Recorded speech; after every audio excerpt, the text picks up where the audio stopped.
పార్లమెంట్లో జై పాలస్తీనా అనేసి నినదించినందుకు అసదుద్దీన్ పైన అయితే సోషల్ మీడియాలో చాలామంది అటాక్స్ చేస్తూనే ఉన్నారు. నువ్వు జై భారత్ అనలేని వాడివి, ఇక్కడ భారత్ మాతకి జై అనేసి అనలేని వాడివి, నువ్వు అక్కడ పాలస్తీనాకి జై ఎలా అంటావు, అంటే పాలస్తీనా గురించి ఎలా వాయిస్ రైజ్ చేస్తావు, నేను డిస్క్వాలిఫై కూడా చేస్తాను అనేసి చాలామంది చెప్పుకొస్తున్నారు.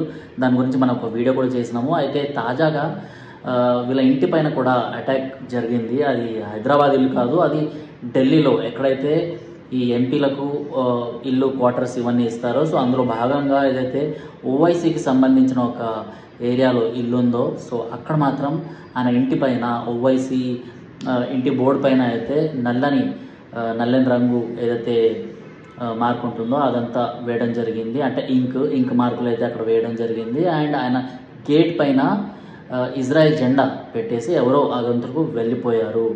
అయితే ఇదంతా జరుగుతున్నప్పుడు మాత్రం నిజంగా ఓవైసీకి ఇదంతా అవసరమా అనేసి అనిపిస్తుంటుంది. బికాస్ ఇండియాలో పుట్టావు, ఇండియాలో పెరిగావు, సో ఇక్కడ తింటున్నావు అంటే ఇక్కడ భారతదేశం వాళ్ళపైన గురించి ఏదన్నా అటాక్స్ జరిగితే అలాంటి వాటి గురించి మాట్లాడాలి. కాకపోతే ఇక్కడ జరిగే అటాక్స్ గురించి మాట్లాడాక అక్కడ చస్తుంది మా మతం వాళ్ళు, సో వాళ్ళ గురించి నేను వాయిస్ రేస్ చేయాలి అనేసి పెద్ద టిప్పు సుల్తాన్ లాగా నువ్వు అక్కడికి వెళ్ళి మాట్లాడడం అయితే ఎవరు ఇక్కడ స్వాగతించరు. అండ్ అలాంటివి అయితే ఇంతకుముందు కూడా చాలాసార్లు అంటే పాలస్తీనా గురించి సపోర్ట్ చేస్తూ ఇంతకుముందు కూడా మీరు ఏదైతే కండక్ట్ చేశారో ర్యాలీస్, హైదరాబాద్లోనే అలాంటి ర్యాలీస్ అయితే ఎక్కువగా కండక్ట్ చేశారు అనేసి కనిపిస్తుంది. సో అదంతా ఎంఐఎం వాళ్ళు కావాలని చేస్తున్నారు.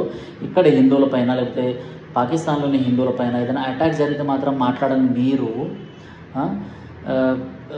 ఈ పాలస్తీనాకు సంబంధించి అంటే ఒకే మతం అయినందుకు అక్కడ వాళ్ళ గురించి మీరు మాట్లాడడంలో నిజంగా సిగ్గు తెచ్చుకోవాలి. మీరు సిగ్గుపడాల్సిన అవసరం వచ్చింది మీకు. అలాంటి పొజిషన్లో మీరు ఇప్పుడు బతుకుతున్నారు. ఇక్కడ భారతదేశంలో పుట్టారు, ఇక్కడ వాళ్ళ గురించి మీరు మాట్లాడండి. జై భీమ్ జై భీమ్ అనేసి ఏదైతే అంటారో, సో సరే జై భీమ్ అయినా మీరు కరెక్ట్గా ఫాలో అవ్వండి. ఇక్కడ దళితుల పైన ఏదైతే అటాక్స్ జరుగుతున్నాయో, ఇస్లాం నుంచి ఎవరైనా చేసినా కూడా, ముస్లిం రాడికల్స్ చేసినా కూడా, హిందువుల నుంచి ఎవరైనా రాడికల్స్ చేసినా కూడా ఒక దళితునికి అండగా మీరు నిలబడండి. కాకపోతే అలాంటివి కనిపించట్లేదు.